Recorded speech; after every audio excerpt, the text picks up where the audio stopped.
morning, my partner Angel David Moya Villafañe and I, Mariana Munera Cardona, are going to explain the article The Protective Effect of the Vagus nerve-α7nAChR-IL-22 pathway on acute liver injury.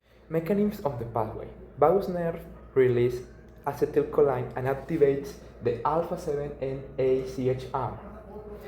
JAK2 and STAT3 pathway is activated and releases IL-22 productions. Functions of IL-22 protects fiber cells, enhances regeneration, and reduces inflammation. Main findings in this: blockade of alpha-7nAChR, more liver damage, and activating alpha-7nAChR, IL-22 augmented and liver protection. Nowadays, liver injury is a common pathological feature of clinical diseases. The carbon tetrachloride causes liver damage, for instance, inflammation, necrosis, and apoptosis. As a result, it will be a risk of failure. The general objective of this study is to investigate the regulatory effect of the vagus nerve receptor alpha-7nAChR on interleukin-22 and whether this regulatory as can protect against the liver injury. The first method is histopathological examination and immunohistochemistry. So, histopathological examination is the study of tissues under a microscope to detect diseases such as cancer or infection. You need hematocilin and eosin. The another one is the immunohistochemistry, that it uses special antibodies to highlight specific proteins in tissue samples.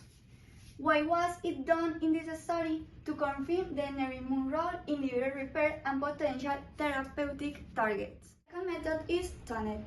Tunnel assay detects DNA fragmentation, identifying apoptosis versus necrotic cell. Why was it done in this study? Because the carbon tetrachloride induces liver apoptosis.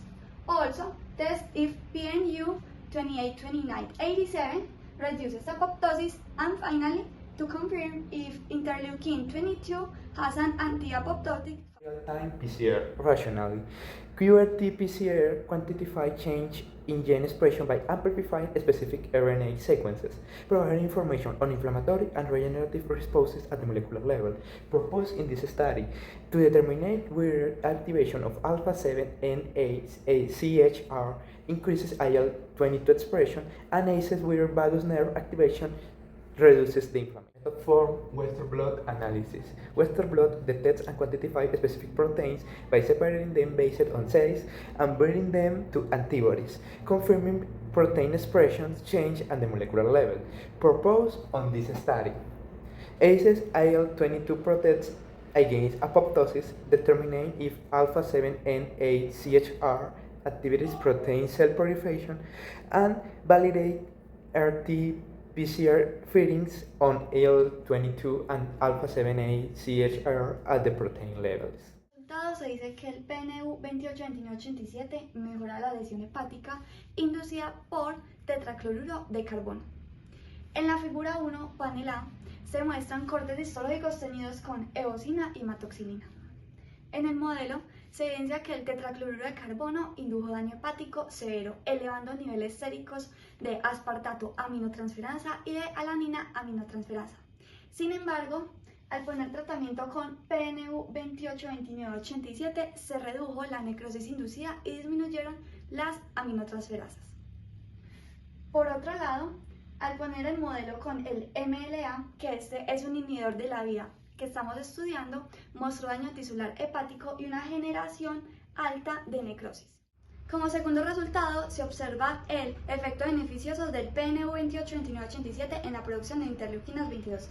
Así que en la figura 2, panel C, se analizan las células hepáticas. Así que cuando se activa el PNU hay una mayor expresión de interleuquinas 22, mientras que cuando se inhibe la vía de estudio con el MLA hay una menor producción de interleuquinas 22.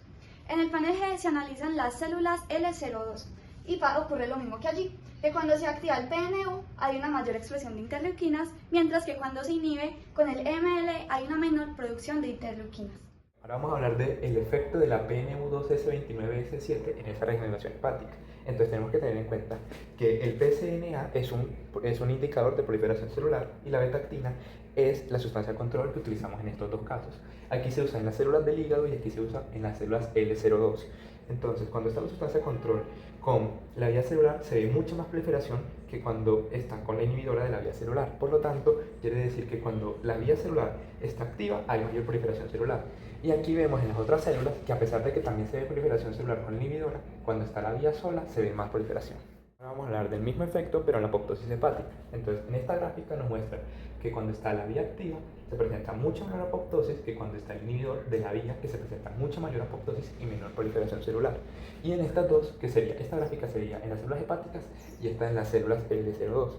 Entonces, el BCL2 es el marcador de supervivencia celular, el VAX es el marcador de apoptosis y la beta-actina el control. Cuando está la vía activada se presenta mayor supervivencia que apoptosis y cuando está inhibida se presenta mayor apoptosis que supervivencia celular. Y lo mismo pasa en las otras células, pasa el mismo resultado. El SADC said that this model prompts hepatocytes to release a variety of enzymes into the bloodstream. Also, Bertrude said the vagus nerve is a crucial regulatory component of the gastrointestinal. And finally, Popov said that the CCL4 induced liver injury model has been extensively employed in hepatological research. In conclusion, the three authors agree with the findings in this study. Conclusions. First, understanding of alpha-7nAChR-IL-22 pathway leads to treatment that reduces liver damage and enhances regeneration. Second, qPCR and Western blot detect early damage and monitor treatment effectiveness at the cellular level. And third, modulating molecular pathway allows for tailored, more effective treatments. Thank you so much.